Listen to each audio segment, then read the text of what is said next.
This episode contains distressing themes and descriptions of violence. This podcast is intended for a mature audience. Listener caution is advised. They Walk Among Us is part of the Acast Creator Network.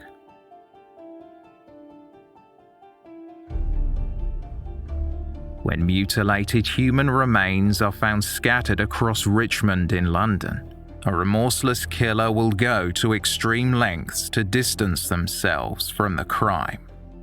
It would take over a century for the final piece of the puzzle to be found. Welcome to They Walk Among Us, a podcast dedicated to UK true crime. This is the 32nd in a series of bonus episodes.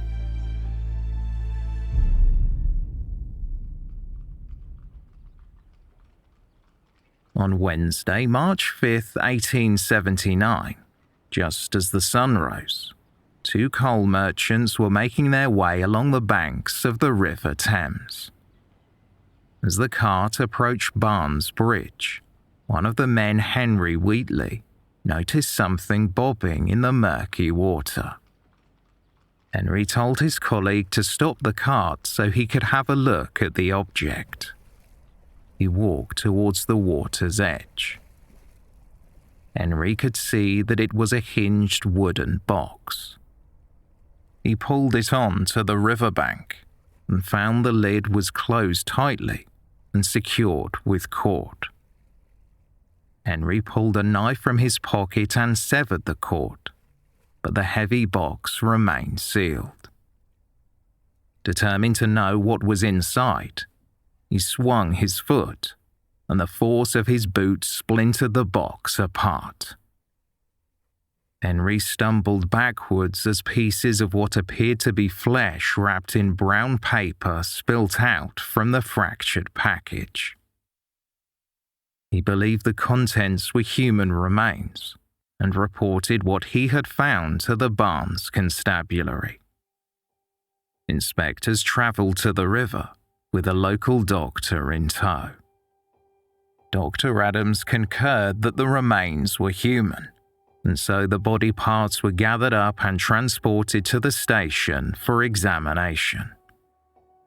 There it was discovered that the female body had been dissected, but the head and extremities were missing. The mutilated remains were then taken to the local mortuary to be examined by a pathologist. At first, it was suspected that the body had been used as a medical subject before being crudely disposed of by students, but upon closer inspection, it was clear the mutilation had been carried out by someone without expertise or precision. It was concluded that a blunt axe had been used to remove the head and limbs after the woman was already dead. However, there were no clues to point to the identity of the victim, who, had it not been for two unsuspecting coal merchants, would have remained unidentified and undiscovered. An inquest was held on March 10, 1879 at the Red Lion Inn in Barnes, overseen by the coroner of Surrey's Western Division.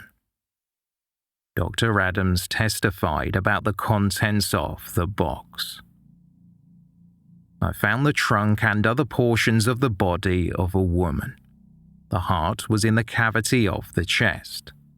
I found a portion of the right lung, but the left lung was absent. Attached to the trunk was the right shoulder. The upper part of the left arm had been detached, and I found it to be perfect down to the elbow. A portion of the thigh of the right leg and the remainder of the leg down to the ankle was also among the remains. A part of the pelvis was present, as was a small portion of the spine. The rectum was divided. The head was absent. I should think the woman had been dead for about a week, while the remains might have been in the water for about 2 days. From what I can see, I should say that the remains must have been those of a woman between 18 and 30, and she may have borne children. Her height may have been about 5 feet 3 to 4 inches, judging from the measurement of the parts that were found, and making allowance for those that were absent. I think she must have been a dark-haired woman. In my opinion, all the fractures to the bones must have been made after death, and had been made very unskillfully with bad instruments. The mutilation must have been a work of time. The bones must have been smashed with a blunt instrument. I could see no marks on the remains which could have been inflicted before death, or could have caused it. The inquest was adjourned for a week. However, another gruesome discovery was made that same day. George William Court, a servant for a Twickenham general practitioner, Dr. Clark, had been wheeling manure on the doctor's rented allotment when he noticed something horrifying in the heap. In shock, George Court covered the object before eventually mustering up the courage to go back to take what he had found to Dr. Clark's surgery. There it was confirmed to be a severed foot. Mortified, Dr. Clark notified the authorities. It was understood that the foot belonged to the woman whose remains had been found in a wooden box that had washed up on the bank of the River Thames. A police surgeon, Dr. Thomas Bond, was brought in. After he also examined the remains, he disagreed with the findings of the initial physician, Dr. Adams. Dr. Bond concluded the victim was older, maybe around 50. He noted that all of the body parts except the right thigh were shrunken and discoloured.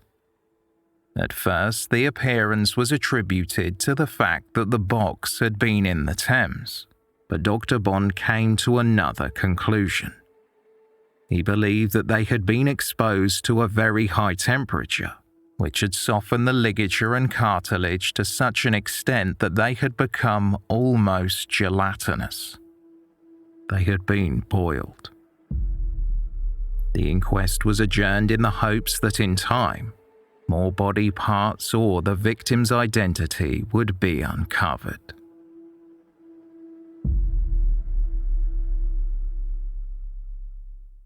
On March 21st, 1879, 2 men arrived at the home of Mr. and Mrs. Menhennick in Finsbury Park. They had a letter with them that had been written by Mrs. Menhennick addressed to a Mrs. Thomas. The 2 men, John Church and Henry Porter, told the Menhennicks that they had recently purchased some furniture from Mrs. Thomas at her home in Richmond, 2 Mayfield cottages. Church said that he had paid £18 as a deposit for the furniture, with the intention of paying the rest when he had possession of the items. But as they were removing the furniture, Mrs. Thomas exchanged some words with the next-door neighbour and left suddenly. She had thrown 2 dresses onto the cart used to transport the furniture, and a letter written by Mrs. Menhennick was found inside one of the pockets of the dresses. Some rings were discovered in another. Church was disturbed by what had happened, and by the time he got home he learned that Mrs. Thomas had borrowed a sovereign gold coin from his wife, and he had not heard from Mrs. Thomas since. Suspicious, Church decided to track down the woman he knew as Mrs. Thomas by visiting Mrs. Menhennick in Finsbury Park to find out what she knew. Mr. Menhennick asked John Church what Mrs. Thomas was like, and John said she was a big and tall young woman with a heavy Irish accent. The Mrs. Thomas the Menhennicks had known for a decade, Julia Martha Thomas, was a petite English woman in her 50s. Mr. Menhenick, Henry Porter, and John Church made their way to meet William Henry Hughes, the brother of Mrs. Thomas's solicitor and executor. He identified the rings as belonging to his client, and at this point they realized that the real Mrs. Thomas was missing.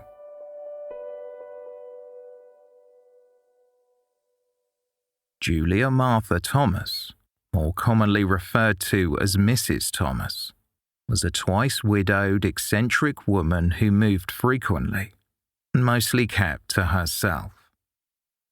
She had inherited money after her husband's death, but not enough to live as comfortably as she would have liked. However, by all appearances, she was well off. Her years as a school teacher meant that she was quick to correct any perceived flaws in others, and for this reason she found it hard to keep servants employed for any length of time.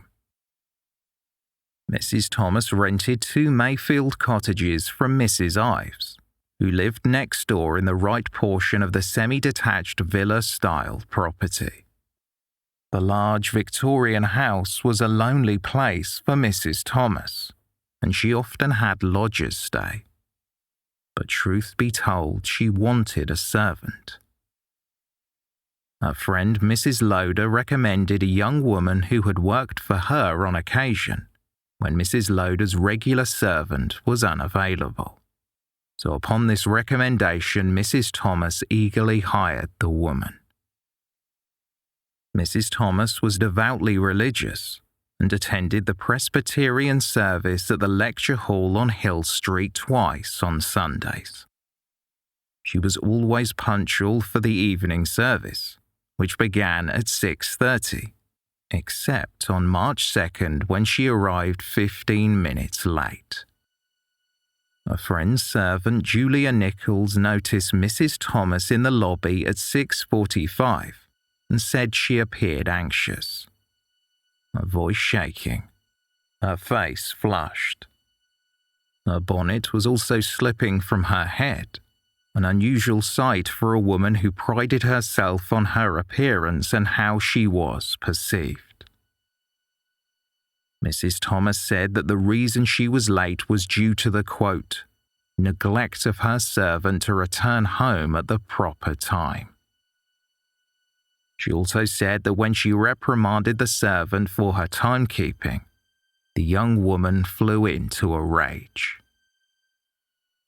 Mrs. Thomas always sat towards the front during the service, but on this occasion she took the first seat behind the door at the back of the hall.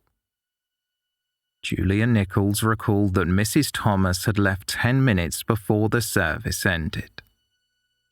After that, she disappeared. Delivery men had called at 2 Mayfield cottages and said Mrs. Thomas's maid placed her orders as usual. However, it was not until almost 3 weeks after she was last seen the reclusive woman's disappearance was noticed by the authorities. Inspector Pearman from the local constabulary wanted to know more about the events that led to John Church and Henry Porter discovering the letter inside the pocket of a dress belonging to Mrs. Thomas. Porter told the officer that on March 4th, a woman his family had known from when she lived next door 6 years prior came to his home in Hammersmith at around 6 p.m. At first, Porter did not recognize the woman because she was wearing a fine silk dress and jewelry, but when she spoke he knew it was Kate, someone he had become familiar with years earlier. Porter invited Kate in for tea with his wife and youngest son, Robert.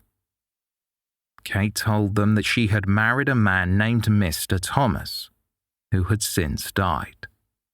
Her aunt had also passed away, leaving her a very comfortable home in Richmond. However, Kate explained that her father had become very sick back in Ireland, so she wanted to sell all of her new possessions as quickly as possible so she could go home to take care of him. She asked Henry Porter to find her a broker to arrange the sale of some furniture, and he said he would. After tea, Kate requested that Porter and his 15-year-old son Robert walk her back to the railway station, and they happily obliged. She was carrying a black canvas bag, and young Robert offered to carry it for her. As they walked toward Hammersmith Bridge, Robert began to lag behind. His father thought he was looking in shop windows, but Robert was struggling with the bag because it was so heavy. He asked his father to help. Henry Porter thought the bag must have weighed around 20 to 25 pounds. The trio met up with Porter's oldest son and went for a drink at the Oxford and Cambridge pub. While they were there, Kate explained that she had to go to Barnes to meet a friend, but she would be back. Robert offered to carry the bag, but she said she could manage and would not be long. She returned less than half an hour later without the bag. Kate asked if Robert would accompany her home as she needed help with something, and his father agreed, as long as his son would be home that night. Robert and Kate went to the house in Richmond, and Kate gave the boy some rum to drink before telling him she needed him to help her carry something to Richmond Bridge, where she was meeting a friend. She brought out a wooden hinged box that was wrapped with cord. One of the handles was broken, so Robert held it by the cord, and they carried it to the bridge together. The box was so heavy they often had to stop to adjust their grip. When they arrived, Kate told him to put the box down and walk back the way they came, and she would see him after she had met her friend. A few seconds later, Robert heard a splash before Kate caught up with him and told him she had met her friend and he should hurry to the station to get home. However, he missed the last train, so had to stay the night. Kate would subsequently end up staying with the Porters over the next few weeks, and she eventually brought her young son to stay with her. She made sure to bring supplies for her stay, including meat and vegetables taken from the house in Richmond. During this time, Robert's father would introduce Kate as Mrs. Thomas to John Church, the owner of the Rising Sun pub in Hammersmith. Church said he did not recognize the woman, even when she said she had previously lived in the area. Kate spoke about her move to Ireland and the items she had for sale. The publican decided to take a look. On March 13th, Church agreed to pay an £18 deposit before the outstanding balance would be paid when the furniture was removed. On the 18th, the movers arrived at 2 Mayfield cottages, and they began to take the furniture out of the property. Their task was interrupted by the landlady, Mrs. Ives, who asked to see Mrs. Thomas. John Church told Kate that the landlady was asking for her, and Kate went outside. Church could not hear all that was said apart from Mrs. Ives saying, "I'll see about that." Within minutes, Kate or Mrs. Thomas abruptly left. They had no idea where she went. Armed with this information, the police conducted a search of 2 Mayfield cottages in Richmond on March 24th. The house was in disarray, and the furniture had been removed. In the kitchen, the area behind the stove was caked with grease, and charred bones, dress buttons, and pieces of flannel were amongst the ashes in the fire grate. An axe and a razor were spotted in the coal cellar, and there were spots of blood over numerous areas, like the wallpaper and worktops. Officers also found Mrs. Thomas's diary, which indicated that all was not well between the mistress and her maid.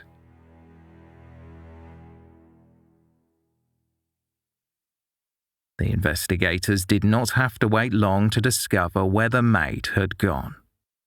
When she fled in a hurry, she accidentally left behind a letter from her uncle in Ireland, which provided an insight into who she really was. Catherine Lawler was born in Killearn, County Wexford in 1849. By the time she was 18, she had already served time in prison for theft. When she crossed the Irish Sea arriving in Liverpool, she said her name was Kate Webster, a sailor's widow. Over the next few years, she was convicted of several burglaries, mostly from boarding houses. She spent more time in prison for her crimes. After being released, Kate moved to London and stayed with a friend in Hammersmith. It was there in 1873 that she met the Porters who live next door. She told them she was an out-of-work servant, and after a few months she moved away. Kate gave birth to a boy the following year, however provided varying accounts of who the father was. She adored being a mother. However, the responsibilities it brought did not dissuade her from a life of crime. She stole to provide for herself and her son, who was often left in the care of friends while she was in prison. In January 1879, Kate Webster and her baby boy moved in with Sarah Creese, who Kate had known for some time. Sarah worked as a charwoman. On occasion, Kate would fill in for her when Sarah was unavailable. It was through Sarah's employer that Kate was introduced to Mrs. Thomas. Kate began working for Mrs. Thomas at the end of January 1879, and her son stayed with Sarah. Kate made sure to visit her little boy as often as she could, and paid Sarah Creese for taking care of him. Kate seemed to have every intention of living honestly and making enough money to support her son, but she soon began to butt heads with her employer. Mrs. Thomas was very particular about what she expected, and Kate was used to living life on her own terms. She later testified that Mrs. Thomas would go over her work and complain, which caused conflict between them. Mrs. Thomas also had an issue with Kate's lifestyle choices and how she spent her free time. 2 Mayfield Cottages was 2 doors down from a pub called the Hole in the Wall, and Kate often went there when she was not working. Within a few weeks, Mrs. Thomas gave Kate her notice, and they agreed that she would work up until the end of February. Entries in Mrs. Thomas's diary suggested after this date, Kate had asked to stay on for a few more days, and Mrs. Thomas had said that would be fine. On March 2nd, Kate had a half day, and as usual she went to the Hole in the Wall pub.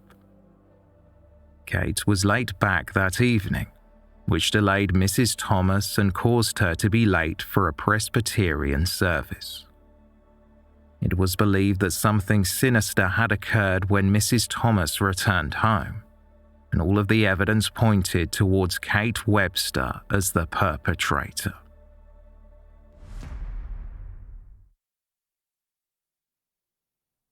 When she was tracked down and arrested in Killearn, Kate Webster was calm and amicable. She was brought to the ferry port and transported to London in the company of several police officers. Kate was found to be wearing a skirt and rings that were later identified as belonging to Mrs. Thomas. It supported the theory that Kate had posed as her employer for almost 3 weeks before she fled to Ireland. On the way back to London after being arrested on suspicion of murder, Kate asked if anyone else was in custody. "If there is not, there ought to be," she said. "It is very hard. The innocent should suffer for the guilty." In her initial statements, Kate Webster claimed that for years she had been having an affair with publican John Church after meeting him while living next to the Porter family. She said he had visited her at Mrs. Thomas's home, and according to Kate, she pretended he was her brother to not arouse her employer's suspicions. She alleged that Church had suggested they kill Mrs. Thomas and use her money to run off together to the United States. Kate said she would have no part in the plan, but after visiting her son one night, she returned to 2 Mayfield cottages and claimed that she saw Mrs. Thomas on the hallway floor gasping. Kate said John Church, who had a copy of the house key, was at the property. He told her to mind her own business and warned her not to say anything more about it. Scared, she left. When she returned, Mrs. Thomas was nowhere to be seen, and it looked like someone had cleaned up. Kate claimed that later John Church had instructed her to bring a box from the house to Richmond Bridge, where Church took it from her. She said that as she walked away, she heard a faint splash. As for the meat and coal orders made from Mrs. Thomas's account, Kate went on to say that the requests came from Henry Porter and John Church. She was so convincing in her explanation that Church was arrested and brought to police court. However, after a few weeks, the magistrates decided not to commit him for trial, and Kate Webster would face a jury alone. Legal proceedings began at the Old Bailey on July 2, 1879, before Mr. Justice Denman. The Crown Prosecutor, Sir Harding Gifford, opened the trial by outlining the prosecution's case against the accused. Kate Webster, who also went by the surnames Lawler, Gibbs and Webb, had a lengthy criminal record and a reputation as a liar. When she arrived at the home of the Porter family on March 4th, she had seemingly risen from an out-of-work servant to a high-class lady of independent means. She had assumed the name Mrs. Thomas and told them nothing about the real Mrs. Thomas who she had worked for the month prior. Kate had carried a black bag with her that she later disposed of while Mr. Porter and his teenage son were waiting for her in a pub. At the time, the black bag was believed to hold Mrs. Thomas's severed head, which had not yet been found. She then enlisted Robert Porter to help her carry a heavy wooden box from 2 Mayfield cottages to Richmond Bridge. Robert said that he heard a splash, and the following day human remains were found in a box that Robert later identified as the one he had carried with Kate. She spent the next 2 weeks selling as much as she could from 2 Mayfield cottages before collecting her son from the care of Sarah Crease and boarding a coal boat back to Ireland, where she was arrested on March 29th. Despite trying to implicate John Church, the evidence showed that he had not met her before he was introduced by Henry Porter, a week after Mrs. Thomas was last seen alive. The prosecution argued that Kate Webster had killed Mrs. Thomas when she arrived home from the religious service on March 2nd, then dismembered her body before boiling her remains so it would be easier to dispose of them. The police had found an axe, a razor, a knife, and charred bones in the fire grate at Mrs. Thomas's home. There was a layer of what appeared to be fat coating the wall behind the copper stove. A witness, Mrs. Hayhoe, who owned the hole-in-the-wall pub, said that Kate had gone around with jars of fat 2 days after Mrs. Thomas was last seen and tried to sell them as the best dripping around. The jars were believed to contain the remnants of the boiled body parts. As Kate Webster was brought to court each day, crowds followed and booed as she went by. Kate's defense team, Mr. Slay and Mr. Frith, argued that there was no evidence to prove that the remains were that of Mrs. Thomas, and even if they were, there was no evidence that she had died an unnatural death.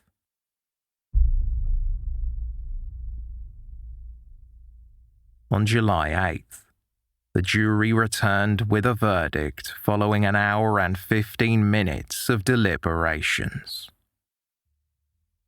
They found Kate Webster guilty of the murder of Julia Martha Thomas. When she was asked if she had anything to say, Kate replied, "I am not guilty. I have never done it, my lord. When I was taken into custody, I was in a hurry, and I made a statement against Church and Porter. I am very sorry for doing so, and I want to clear them out of it. And another thing, I was led to this. The man who is guilty of all of this is not in the case at all, nor never was. Therefore, I do not see why I should suffer for what other people have done. There was a child put in my hands in 1874. I had to thieve for that child and go to prison for it. The father of that child is the ruin of me since 1873 up to this moment, and he is the instigation of this. He was never taken into custody. I have cherished him up to this minute, but I do not see why I should suffer for a scoundrel who has left me after what he has done." The judge asked Kate Webster if there was any reason she should not be put to death, and she claimed she was pregnant. A jury of matrons was immediately impaneled to determine if there was any truth to Kate's claim, and after an examination by Dr. Bond, he concluded that Kate was lying. Following on from comments at the end of the trial, a counsel filed an appeal in which it was now suggested it was not John Church, but the father of Kate's child who had orchestrated the murder. Out of loyalty to him, she had kept quiet. Kate said, "I have been foolishly led away to my ruin by those who should have protected me. May my miseries, troubles, trials, and awful fate serve as a warning to young girls never to be led away from the path of virtue and honesty." These are the dying words of the unhappy and unfortunate Catherine Webster. After a series of unsuccessful appeals, Kate Webster's execution was scheduled for July 29, 1879. The night before she was to be put to death, Kate made a full confession. She described how the relationship between her and Mrs. Thomas had broken down. "At first I thought her a nice old lady, and I hoped that I might be comfortable and happy with her. But I found her very trying," Kate wrote. "She used to do many things to annoy me during my work. When I had finished my work in my rooms, she used to go over it again after me and point out places where she said I did not clean, showing evidence of a nasty spirit towards me. This sort of conduct towards me by Mrs. Thomas made me feel an ill feeling for her, but I had no intention of killing her, at least not then. Kate Webster explained that after arguing with Mrs. Thomas on March 2nd, she waited for her employer to return home.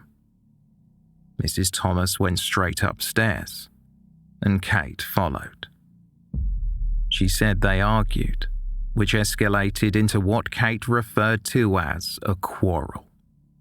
Kate confessed, "In the height of my anger and rage, I threw her from the top of the stairs to the ground floor.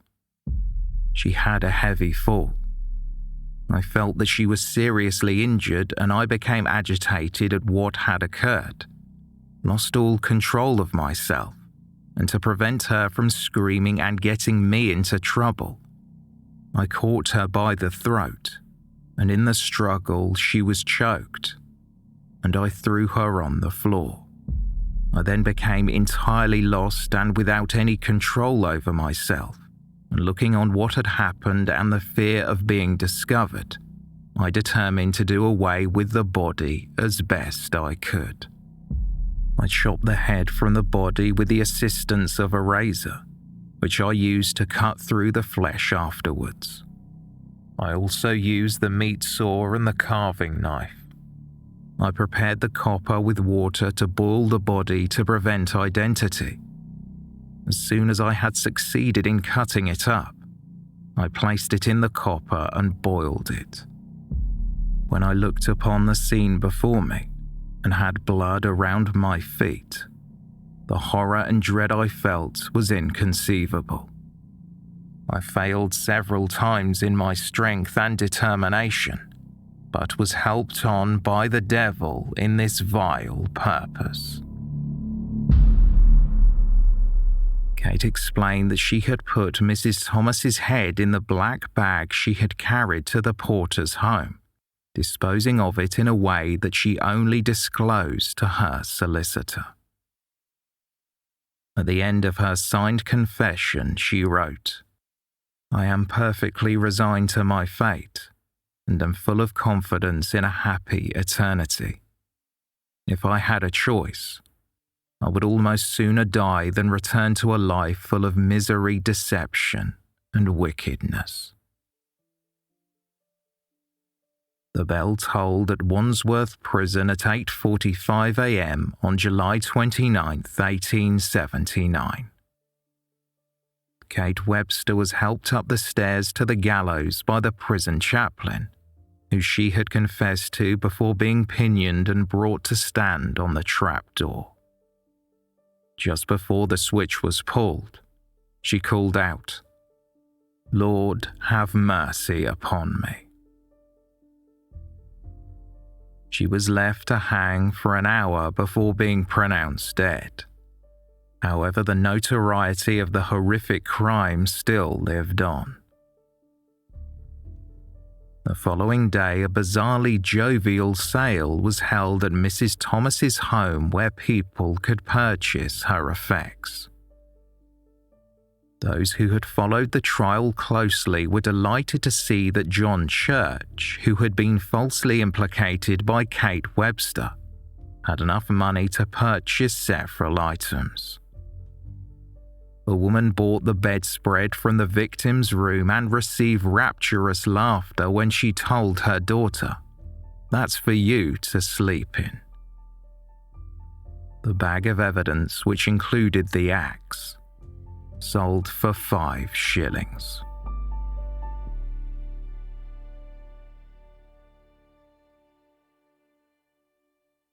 So where are we now? In October 2010, workmen excavating a property owned by Sir David Attenborough found a human skull. It was sent for carbon dating and was determined to have come from a woman over the age of 50 who had died between the mid-1600s and the late 1800s. The property where it was found used to be the rear of a pub called the Hole in the Wall, a place Kate Webster had frequented. In July 2011, the West London coroner Alison Thompson confirmed that the skull belonged to Julia Martha Thomas, who had been killed 131 years earlier. Acting Detective Inspector David Bolton testified at the inquest that the skull had fractures that were consistent with a head injury from falling down the stairs and low collagen levels, which indicated it had been boiled. The coroner recorded a verdict of unlawful killing and listed the cause of death as asphyxiation and head injury. The century-long Barnes mystery, as it had been dubbed, was finally solved.